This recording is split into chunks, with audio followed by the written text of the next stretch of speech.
महाराष्ट्राला अभिमान म्हणून मागच्या वर्षी आपल्या महिला संघाने वर्ल्ड कप जिंकला होता आणि त्यामध्ये महाराष्ट्रातल्या आपल्या 3 मुली होत्या।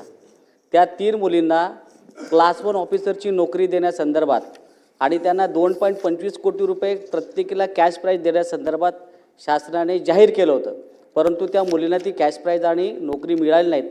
आपण माझी विनंती आहे की त्यात माझ्या शाळेची एक विद्यार्थिनी आहे, गरीब घरातली विद्यार्थिनी आहे, तर झोपडपट्टीत राहणारी मुलगी आहे, तिला गरज आहे नोकरीची आणि त्या कॅश प्राईजची सुद्धा।